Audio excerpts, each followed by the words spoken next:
Why is it so often that problems seem to get worse just when they ought to be getting better? Or in a French-African context, how come President Emmanuel Macron is surveying the tatters of French policy, coups in 4 francophone states, just when he thought he had turned his back on all the wicked post-colonialism of the old days? No one disputes that there was indeed a long period, roughly corresponding to the Cold War, when France used a certain amount of skullduggery and military muscle to further its interests in La Francophonie. But no one can dismiss either the fact that for the last quarter century, the message from Paris has been that those days, officially at least, are over. Gone the automatic request for French soldiers to back up a teetering autocrat. Gone the millions in backhanders that helped finance French political parties. Instead, today's buzzwords are democratization, empowerment, cooperation, and engagement with the young, according to an official at the Élysée Palace. It's been a very long time since we had our men in presidential palaces. Maybe it would be naive to pretend that all is above board, and that there aren't still nefarious pressures and sweeteners passing back and forth between Paris and Francophone capitals. But surely it is also a wild exaggeration to claim that French influence is anything like it used to be. To take the case of Gabon, often seen as the emblem of corrupt post-colonialism. It is certainly true that deposed President Ali Bongo's father, Omar Bongo, was regarded condescendingly as one of ours by successive French presidents and benefited accordingly, as did they. But if French reach is still so great, how is it that Ali Bongo made moves to pull Gabon out of the Francosphere to the point of actually joining the Commonwealth last year? The Bongo's amassment of wealth and its secretion in Paris was no doubt legendary. But was it not the action of French anti-corruption judges, unimpeded by politicians, that led to its exposure and to criminal proceedings against members of the Bongo family, arguably pushing Ali into the arms of the Anglos? And if Paris still has pull over neighboring Cameroon, how come its leader Paul Biya recently attended the Russia-Africa summit in Petersburg, smiling alongside Vladimir Putin? The fact is, according to journalist Emery Coutançais, author of Macron's African Trap, that France is living through a historical anachronism in which it is attributed powers that simply do not exist anymore. Africa has been globalizing, he says. These days, African presidents have the whole world in their waiting rooms. Turks, Russians, Israel, even allies of France like Germany and the United States. Oppositions in Africa imagine that France is still all-powerful. In reality, while France was doing all the dirty police work, its rivals were sweeping up the contracts. In Niger, which neighbors both countries, allegations that President Mohamed Bazoum was a puppet for French interests were used to legitimize his removal from power, and 5 military deals with France have since been revoked by the junta led by Gen Abdurrahman Chiani. Partly as a result, the coup was followed by popular protests and attacks on the French embassy. The historical record provides some support for these grievances. French colonial rule established political systems designed to extract valuable resources while using repressive strategies to retain control. So did British colonial rule. But what was distinctive about France's role in Africa was the extent to which it continued to engage its critics would say meddle in the politics and economics of its former territories after independence. 7 of the 9 Francophone states in West Africa still use the CFA francs, which is pegged to the euro and guaranteed by France as their currency, a legacy of French economic policy towards its colonies. France also forged defense agreements that saw it regularly intervene militarily on behalf of unpopular pro-French leaders to keep them in power. So to return to the original question, if French influence is on the wane in Africa, how come it is now that we are seeing the fiercest backlash against it? Surely it would have been more appropriate when former President Charles de Gaulle's Monsieur Afrique, Jacques Foccart, really was arranging coups d'état in the 1960s and beyond, and when bags of dirty money really were transiting to Le Bourget Airport near Paris. The answer comes in 2 parts. First, there is some deep-rooted psychological reason why, in all sorts of areas, the perception of a problem's seriousness grows in proportion to its apparent amelioration. There's probably a law somewhere that describes the process. When people are deeply buried in an injustice or discrimination, they find it hard to see the bigger picture. Small improvements are all that can be expected and are welcomed. Only when people begin to imagine a full emancipation do they perceive the full extent of their subjection, and they get angrier. That's one theory. France's colonial presence in the Sahel and Central Africa was so entrenched that it was bound to provoke an increased sense of outrage among today's more self-confident generations. As Kutanzai says, everything passes except the past. The second explanation does not contradict the first but acts as a complement. This is that the French are not wrong in seeing outside hands at work. In a speech to French ambassadors on Monday, President Macron described the Baroque alliance between self-proclaimed Pan-Africans and neo-imperialists, which he said had provoked the recent epidemic of putschs in French-speaking Africa, referring to Gabon, Niger, Burkina Faso, Guinea, and Mali. In President Macron's eyes, the neo-imperialists are Russia and China, which he believes have dripped poison words into the over-eager minds of wannabe putschists, and hypocritically stirred up old arguments over sovereignty and colonial exploitation.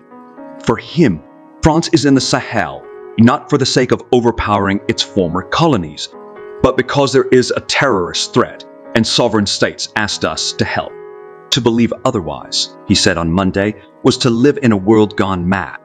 Quite evidently, though, many people do prefer the conspiracy theory, which is why, just when things should be getting better, they are getting worse. During the dark days of the Cold War, the UK and the United States helped prop up a number of dictators in return for their loyalty, from Daniel Arap Moi in Kenya to Mobutu Sese Seko in what was then Zaire, now the Democratic Republic of Congo. The strong relationship between coups and the former colonial power was also much less prevalent in previous eras. 4 of the countries that have seen the highest number of coup attempts since 1952 are Nigeria 8, Ghana 10, Sierra Leone 10, and Sudan 17, which all experienced British rule. While the recent trend of coups in Francophone states may reflect the legacy of Francophonie coming home to roost, it has also been underpinned by unprecedented levels of insecurity in parts of West Africa and the Sahel region, with armed groups, violent extremists, and criminal networks undermining public confidence in civilian governments, according to the UN.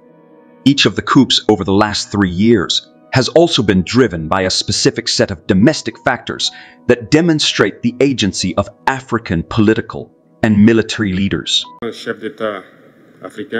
Africa is the only continent in the world where the people sing and dance and applaud those who impoverish them, who starve them, and who torture them.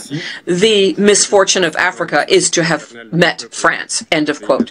It's true that the West was violent with Africa, raped it, and stole from Africa.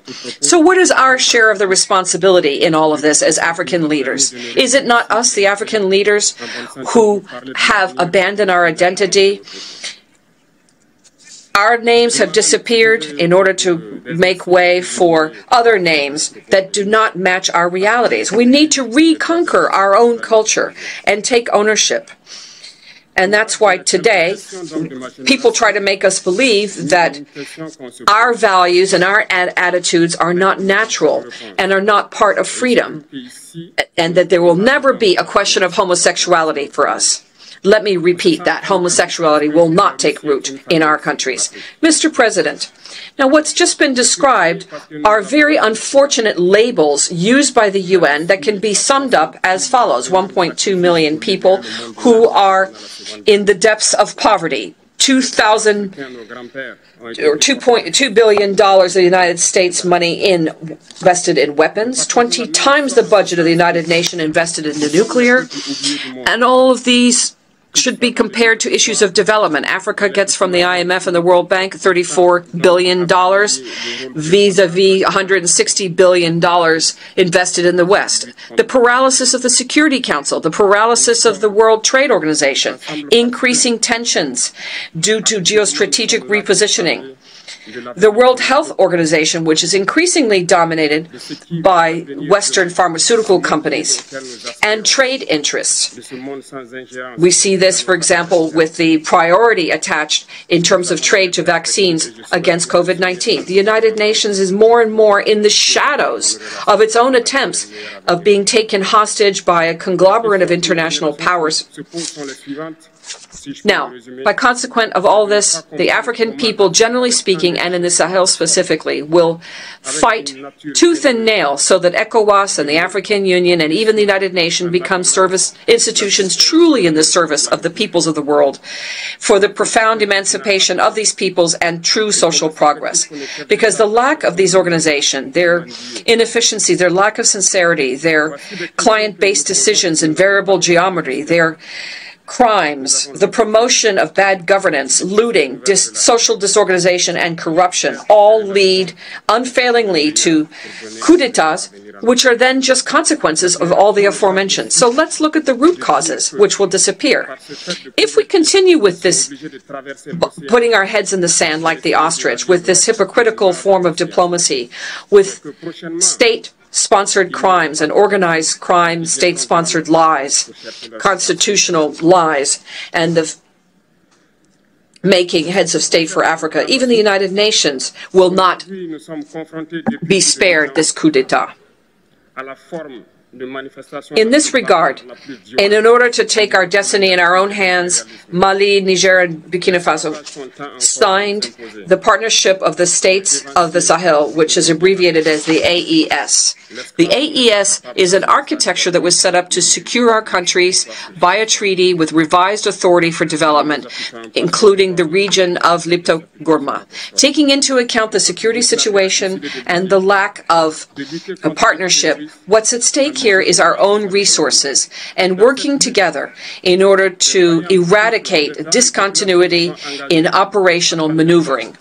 Mr. President, I say here with force and firmly, in an intelligible and highly spoken voice, the following. First, we African peoples are profoundly democratic. By way of proof, our attachment to human dignity goes beyond democracy.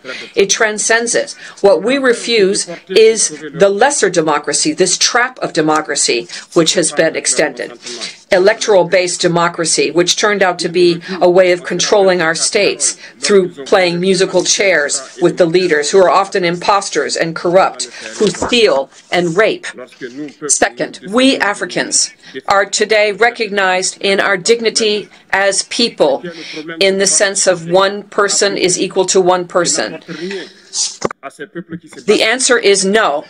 Above and beyond circumstances that have been set forth to put us to sleep, but rather to serve us. SAD is the African and Black continent, which is scientifically recognized as the very cradle of humanity and civilization that has been placed under control and domination. Independent factions who have engaged in fratricidal wars and election-based democracy with biased aides, wars for terrorism which are maliciously fabricated and maintained, injected against us, especially in Mali, Burkina Faso, and Niger. Dominating us, that's what it's all about. Stepping on our necks, as was the case of the unfortunate George Floyd in the United States. Is that democracy? These are partisans of a special kind of liberty that is intellectually justified to justify barbarism against our peoples, fighting supposedly for dignity and sovereignty. And that's why we have decided to say no. No to all these so-called friends who want our so-called good or who threaten us with war, to impose their friendship. That's why we don't want the democracy sold to us by wolves in sheep's clothing. We need to provide adequate leadership for our people so they can seek their own happiness, for the full emancipation and true social progress for our people, be it economic, social, cultural, or security development.